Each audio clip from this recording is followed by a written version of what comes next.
Shalom adik. Jumpa lagi di ibadah online minggu ini bersama dengan Kak Sandra, Kak Andi, dan Kak Jeki. Oke adik-adik, bagaimana kabarnya? dahsyat, luar biasa. Yes, yes, yes. Nah, siapa adik-adik yang Selasa kemarin merayakan Imlek? Yang dapat angpau? Yeay. Oke, buat adik-adik yang merayakan, kakak-kakak mau mengucapkan Gongsi Pacoy. Oh ya, untuk arti dari Gongsi Pacoy sendiri apa ya Kak? Nggak tahu. Wah, nggak tahu. Kan Kak Sandra yang dari suku Tionghoa. Oh iya, kakak merayakan juga ya? Iya. Oke adik-adik, arti dari Gongsi Pacoy sendiri adalah artinya ada kemakmuran, keberhasilan, dan keberuntungan. Nah, untuk itu, biar itu semua menyertai kita semua. Amin. Amin. Kita akan memulai ibadah kita adik-adik. Untuk itu, sebelumnya kakak mau aja kita semua satu dulu dalam doa ya. Lipat tangannya, tutup matanya, kita berdoa. Tuhan, terima kasih ya Tuhan untuk kesempatan, untuk waktu ya Tuhan yang Tuhan terus berikan ya Tuhan kepada setiap kami ya Tuhan, anak-anak-Mu ya Tuhan. Dan kami bersuka ya Tuhan di dalam Engkau, karena Engkau baik ya Tuhan. Engkau selalu menyertai kami dimanapun dan kemanapun kami ada ya Tuhan. Begitu ya Tuhan, kami mau mengangkat pujian kami ya Tuhan, biar setiap pujian kami itu semua dapat menyenangkan hati-Mu ya Tuhan. Dan untuk itu ya Tuhan, biar Engkau memberkati ibadah kami dari awal, pertengahan, hingga akhirnya ya Tuhan. Terima kasih ya Tuhan, kami siap memuji Engkau hanya dalam satu nama, Tuhan Yesus Kristus. Haleluya. Amin. Amin. Amin. Oke, adik, siapa yang bersuka di dalam Tuhan? Kita semua, amin. Amin. Amin.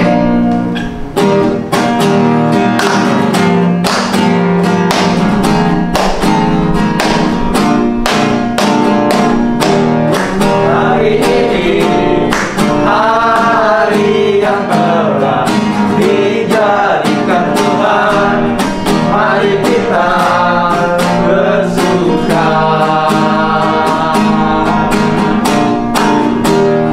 Hari ini hari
satu pribadi yang tidak pernah meninggalkan kita ya.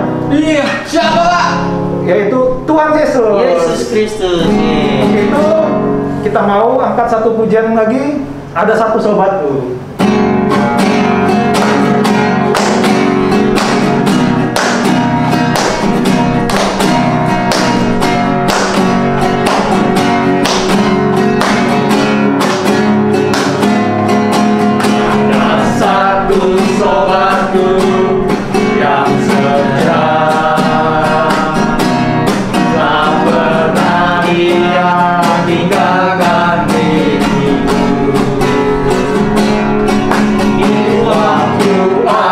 Susah, waktuku sendirian, Dia selalu menemani diriku. Ada satu sobatku yang setia, tak pernah ia tinggalkan diriku.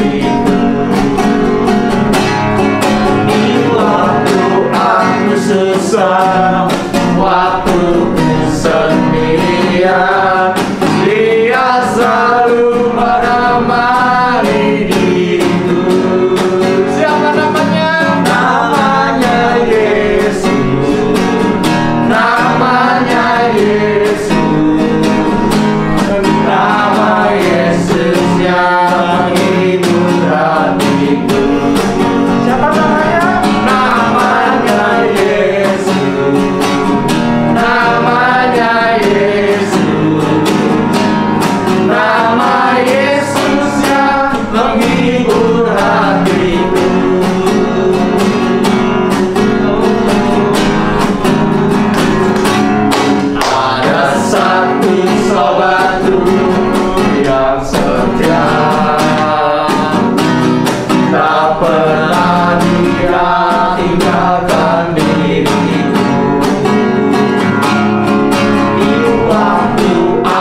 Susah, waktuku sendirian, Dia selalu menemani diriku.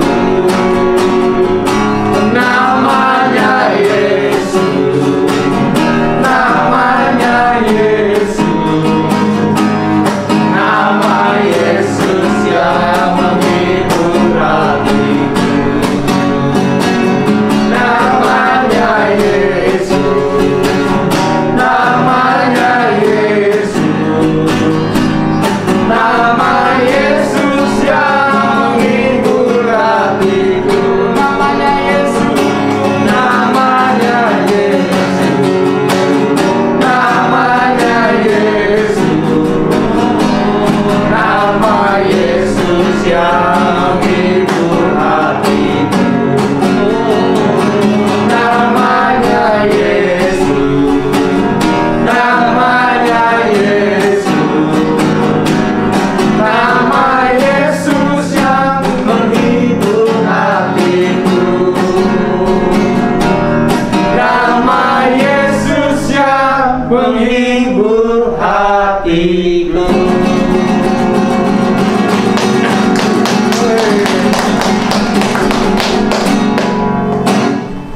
Oke, adik-adik, waktunya kita akan mendengarkan firman Tuhan.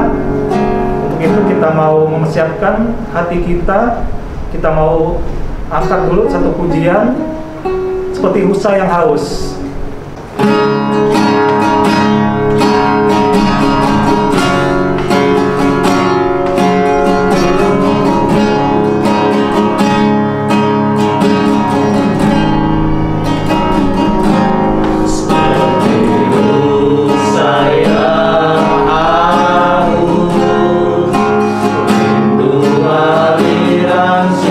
Sungai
kasih Tuhan Yesus buat keberadaan kami pribadi. Ya. Kalau sebentar kami mau mendengarkan firman-Mu ya Tuhan, berkati Kak Pipit yang akan membawakannya, urapi dia, layakkan dia ya Tuhan. Pakai kami sebagai anak-anak-Mu. Lebih lagi beri kami telinga sebagai murid yang dengar anak-anak Engkau juga ya Tuhan. Terima kasih, kami sambut firman-Mu hanya di dalam nama Tuhan Yesus Kristus. Haleluya, sama-sama katakan amin.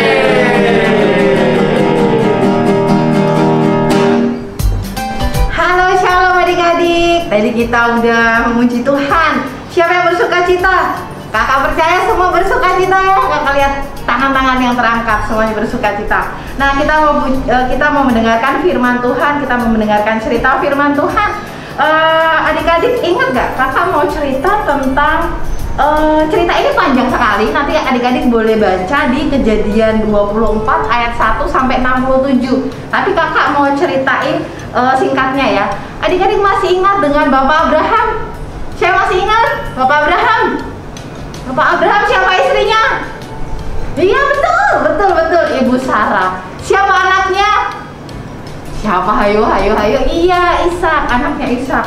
Bapak Abraham sudah bertambah tua. Jadi ketika Bapak Abraham bertambah tua, Ishaknya udah semakin besar. Dia sudah menjadi anak yang dewasa, diberkati Tuhan. Nah, Bapak Abraham berpikir gini, wah, aku sudah tua, istriku sudah tua, anakku sudah besar, tapi dia belum punya teman hidup. Adik-adik, teman hidup itu istri. Dia belum punya istri. Bapak Abraham rindu Ishak itu punya istri yang baik, punya istri yang luar biasa. Karena Bapak Abraham percaya, Tuhan berkata kan begini ya, keturunanmu akan sangat besar. Berarti kalau keturunanmu sangat besar, Ishak harus punya istri yang baik, istri yang takut Tuhan. Nah, Bapak Abraham bilang sama pegawainya, namanya Bapak Eliezer. Bapak siapa? Bapak Eliezer. Dia berkata gini, Eliezer, kamu tolong carikan Ishak istri. Hah? Kaget Bapak Eliezer. Cari di mana Tuan Abraham gitu ya? Cari di mana? Aku nggak mau kalau anakku ini akan punya teman hidup atau istri dari daerah ini gitu ya. Dia tinggal di Kanaan gitu ya. Aku rindunya dia punya teman hidup dari tempat lama aku, yaitu di Haran gitu, di Mesopotamia. Akhirnya gimana caranya? Aku bisa nggak kira-kira? Dan dia nggak boleh bawa Ishak nih, Bapak Eliezer nggak boleh bawa Ishak ke sana gitu. Akhirnya Bapak Abraham bilang, Tuhan akan menyertai engkau, Tuhan akan membuat engkau berhasil gitu ya. Nah, akhirnya dengan kepercayaan itu Bapak Eliezer pergi ke Haran. Dia pergi bersama dengan, dia bawa 10 onta, dia bawa banyak perhiasan ya, untuk nanti tuh dia cari istri buat Ishak gitu ya. Nah, akhirnya sampailah di Haran gitu. Dia sampai di dekat sumur. Dia haus, unta-unta aku haus. Tapi aku bingung Tuhan, gimana cari istri buat Ishak, harus yang seperti apa? Akhirnya apa yang dilakukan? Dia berdoa sama Tuhan. Tuhan, aku berdoa supaya Tuhan kasih aku jalan, supaya Tuhan tunjukkan aku kasih-Mu Tuhan, supaya aku bisa cari istri buat Ishak. Caranya gimana Tuhan ya? Oh gini aja Tuhan, gini. Dia berdoa gitu ya. Kalau misalkan nanti ada perempuan yang datang nih, kan itu sumur ya, pasti banyak orang yang ambil air.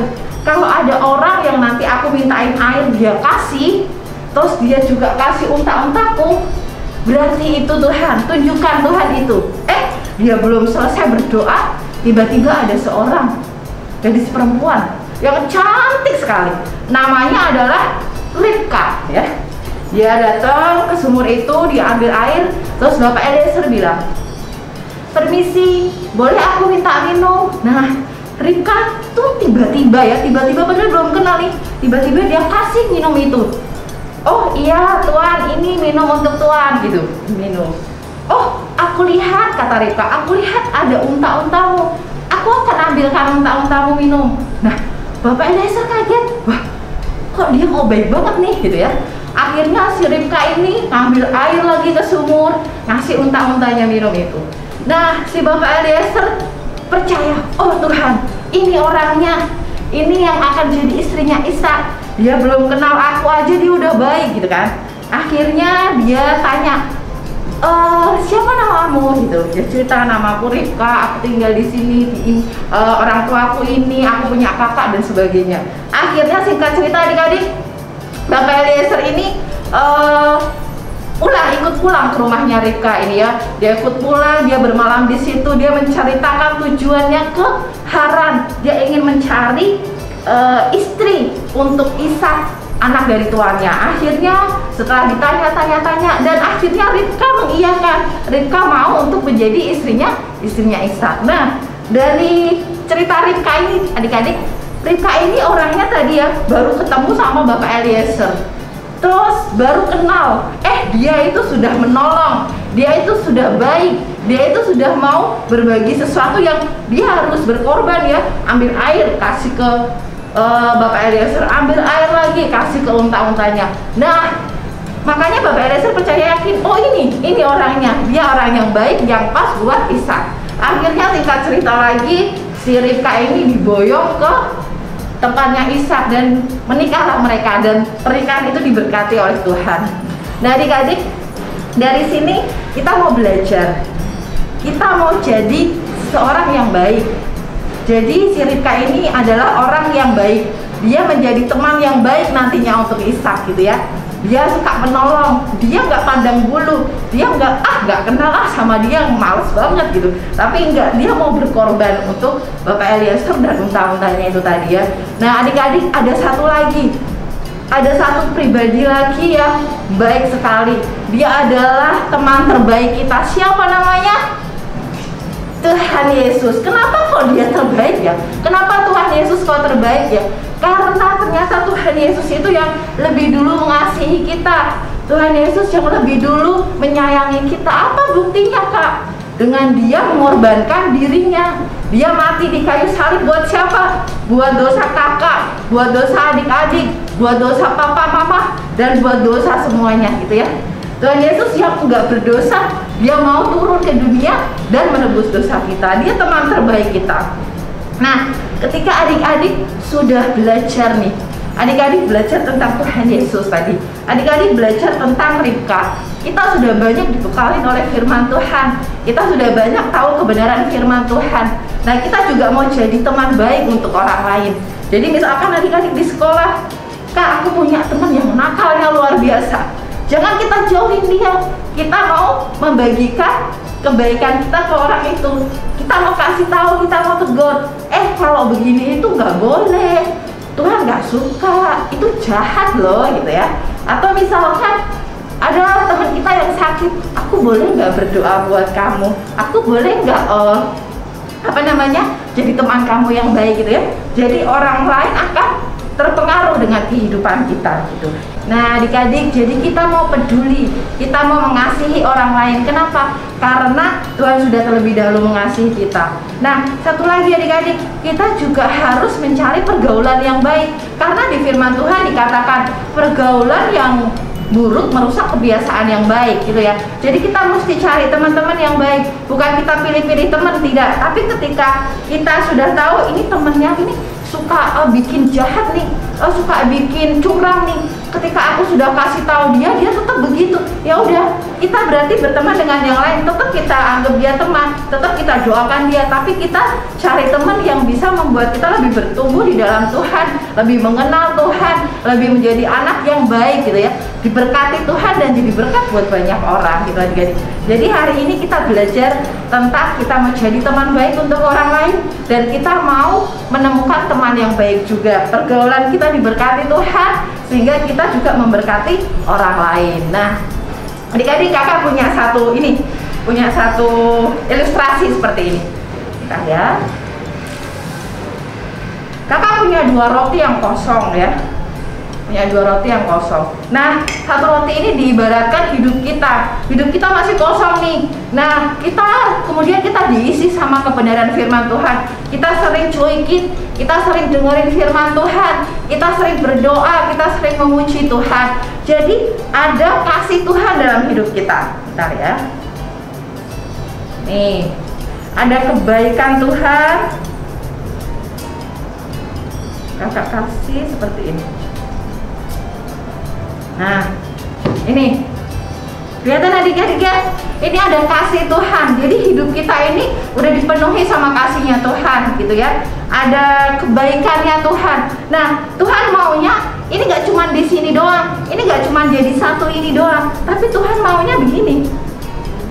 Ini ada hidup orang lain. Ini ada hidup teman-teman kita. Ketika kita berinteraksi dengan mereka nih, ketika kita berinteraksi dengan mereka, kita ngobrol, kita bermain gitu ya. Kan begini ya. Jadi satu begini ya, jadi satu begini. Nah, apa yang terjadi adik-adik? Ternyata mereka juga terinfluence gitu ya, terpengaruh sama kita ya. Jadi awalnya yang kosong, ada ininya, ada kebaikannya juga, ada hatinya, ada kasihnya gitu ya. Jadi nggak cuma di kita aja, nggak cuma berhenti di kita, tapi kita mau tularkan ke orang lain, sehingga hidup kita yang baik karena kasih Tuhan itu juga bisa berdampak kepada orang lain. Karena Tuhan itu udah kasih kita yang terbaik, Tuhan udah kasih kita banyak. Jadi kita mau kasih juga ke teman-teman kita, ke saudara-saudara kita, ke orang lain. Kita adik-adik ya. Nah, nanti adik-adik bisa praktekkan di rumah gitu ya. Habis dipraktekkan adik-adik boleh makan nih rotinya gitu. Oke adik-adik. Jadi belajar hari ini adalah kita mau jadi teman yang terbaik, sama seperti Tuhan Yesus adalah teman terbaik kita, dan kita mau menemukan teman-teman yang baik sehingga hidup adik-adik memuliakan nama Tuhan. Oke adik-adik. Nah adik-adik, kakak punya satu PR ya. Adik-adik boleh ceritakan, boleh di videoin singkat gitu ya. Adik-adik ceritakan apa yang pernah adik-adik lakukan, hal terbaik yang pernah adik-adik lakukan untuk teman kalian gitu.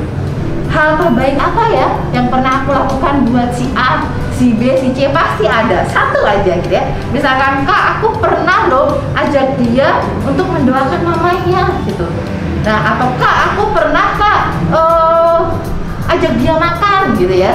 Aku pernah Kak ajak dia apa gitu ya. Jadi hal terbaik apa yang pernah adik-adik lakukan gitu. Terus adik-adik minta tolong papa mama videoin, terus boleh dikirim ke nomor di bawah ini atau di share ke Instagram, di tag Instagramnya Joykid gitu ya adik-adik ya. Nah adik-adik percaya kalau Tuhan Yesus tetap baik, kita mau jadi yang terbaik, dan kita mau jadi yang terbaik buat Tuhan Yesus dan teman-teman kita. Itu firman Tuhan hari ini, biar itu jadi kekuatan buat kakak, adik-adik, dan kita semuanya. Oke, kita mau berdoa, kita mau akhiri ibadah kita hari ini. Tuhan Yesus, terima kasih buat hari ini kami boleh belajar banyak hal Tuhan. Kami boleh belajar, kami boleh menjadi anak yang baik, kami boleh menjadi teman yang baik untuk orang lain.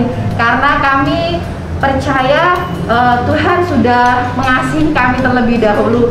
Tuhan sudah menyayangi kami terlebih dahulu. Kami mau menjadi berdampak untuk orang lain. Berkati kami Tuhan, berkati anak-anak Tuhan, berkati adik-adik, berkati mereka Tuhan, supaya mereka mampu Tuhan menjadi yang terbaik, menjadi anak-anak yang baik dan memuliakan nama Tuhan. Terima kasih Bapa, berkati adik-adik yang di rumah, berkati keluarga mereka, berkati sekolah mereka, biar Tuhan tetap menolong memberkati mereka di tengah keadaan dunia yang semakin jahat ini, banyak virus. Kami percaya Tuhan memberkati kehidupan mereka, memberkati kesehatan mereka dan keluarga mereka. Terima kasih Tuhan, kami selesai hari ini, tapi Tuhan tetap memberkati hidup kami. Di dalam nama Yesus kami berdoa mengucap syukur. Haleluya, amin. Terima kasih adik-adik, selamat hari Minggu, Tuhan memberkati.